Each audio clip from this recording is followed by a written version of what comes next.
evening, ladies and gentlemen, and welcome to our program Africa Today. In our program today, we're going to tackle the latest developments on the ground concerning the African continent. We'll start off with this report. Cairo is to host the AU Week for post-war awareness on reconstruction and development from November 17th to the 23rd. The event is held under the title Rebuilding New Life After Strife Through a Contemporary Justice. We have more in the following report. Cairo is to host the launch of the 5th version of the African Union's Week for Post-War Awareness on Reconstruction and Development. The presidency made this statement on Sunday. The event that starts Monday, November 17 to 23, is held under the title Rebuilding New Life After Strife Through Compensatory Justice. In a statement, Sisi said the African continent is facing numerous complex security and developmental challenges, coinciding with a number of threats like climate change repercussions. He said this has made Africa a top region most affected by global circumstances.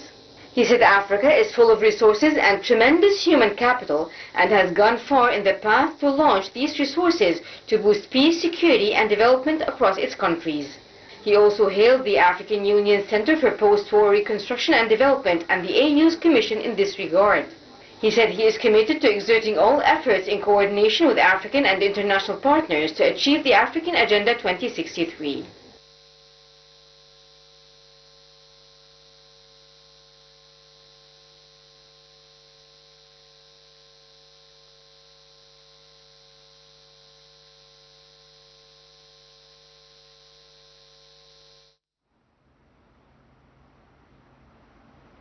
Welcome back. The United Nations Human Rights Council held a special session on Sunday after hundreds were killed in Darfur's capital, Al-Fashir.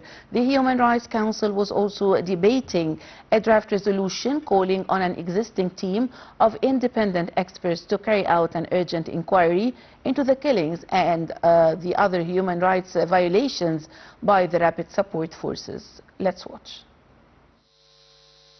The UN's top human rights body was holding a one-day special session on Friday to highlight hundreds of killings at a hospital in Sudan's Darfur region and other atrocities committed last month by paramilitary forces fighting the army. The Human Rights Council was also debating a draft resolution calling on an existing team of independent experts to carry out an urgent inquiry into the killings and other rights violations in the city of Al-Fashir by the Rapid Support Forces paramilitary. Volker Turk, the UN Human Rights Chief, said, quote, "The atrocities that are unfolding in Al-Fashir were foreseen and preventable, but they were not prevented. They constitute the gravest of crimes," end quote. Last month, the RSF seized Al-Fashir, the capital of North Darfur, and rampaged through the Saudi hospital in the city, killing more than 450 people, according to the World Health Organization. RSF militias went house to house, killing civilians and committing sexual assaults. Turk said none of us should be surprised by reports since the RSF took control of the city of mass killings of civilians, ethnically targeted executions, violence including gang rape, abductions for ransom, widespread arbitrary detentions, attacks on health facilities, medical staff and humanitarian workers, and other appalling atrocities. The military and the RSF, who were former allies, went to war in 2023. The WHO says the fighting has killed at least 40,000 people, and the United Nations says another 12 million have been displaced. Aid groups say the true death toll could be many times higher.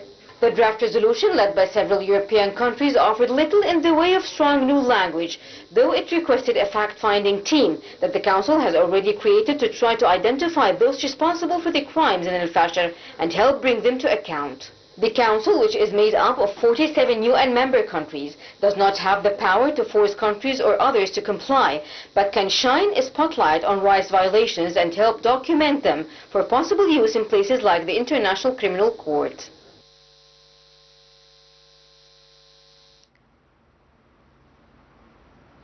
Welcome back, ladies and gentlemen. You're still watching Africa Today, and as I mentioned at the beginning of our Africa Today edition today, that the AU Week will be hosted by Cairo.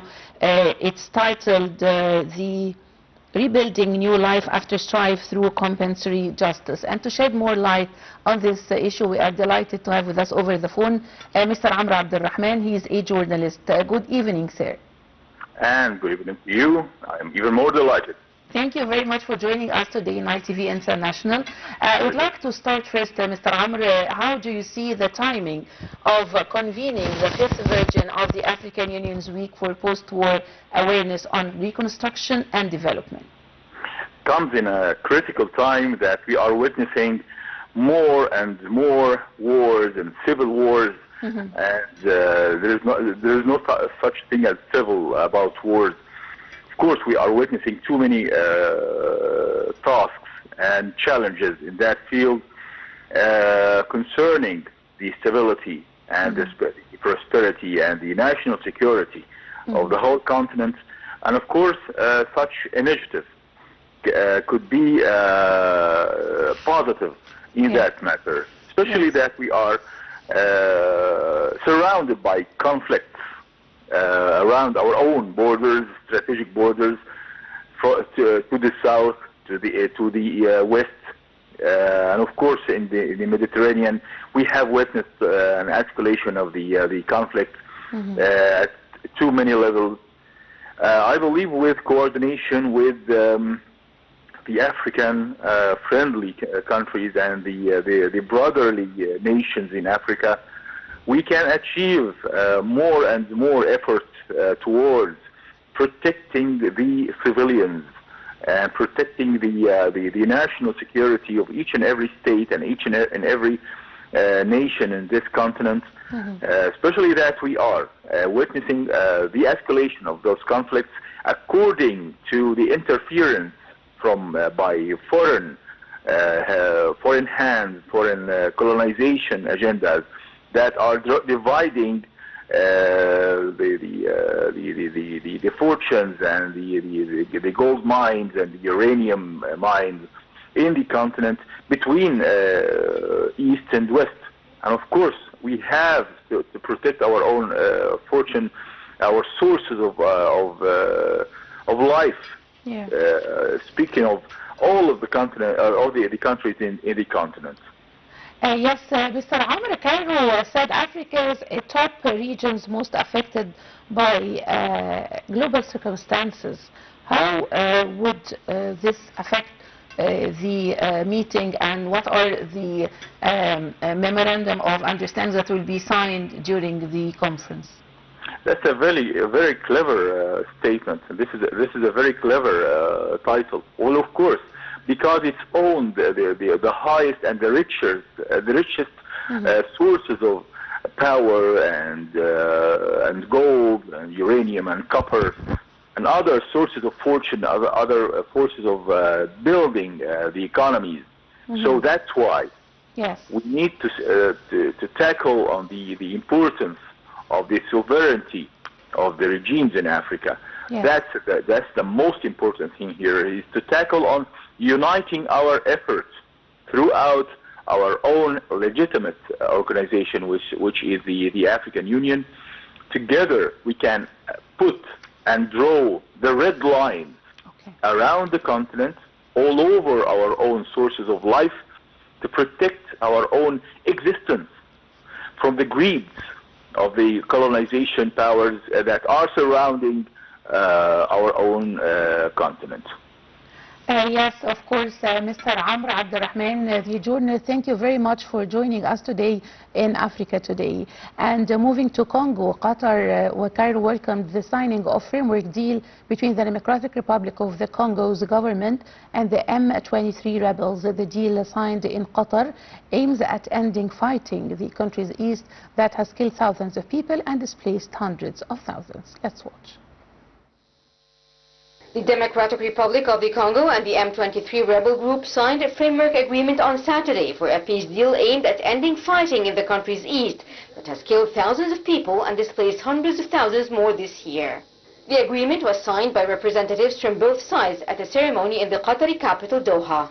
It was the latest in a series of documents signed in recent months as part of efforts backed by the United States and Qatar to end decades of fighting in Congo that has been an enduring threat to regional stability. The top U.S. envoy to the region, Masad Boulos, said the framework covered 8 protocols and that work still needed to be done to agree on how to implement 6 of them.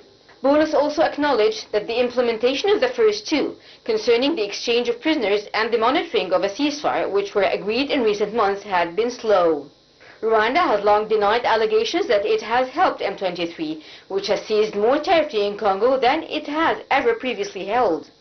Thibault Nagy, former top envoy to Africa during the first Trump administration, said much more work needed to be done to truly address the root causes of the conflict and the deep mistrust between the warring parties. He said it needs extensive hand-holding instead of multiple drive-by peace processes. He also said the players seem more interested in getting credit than results.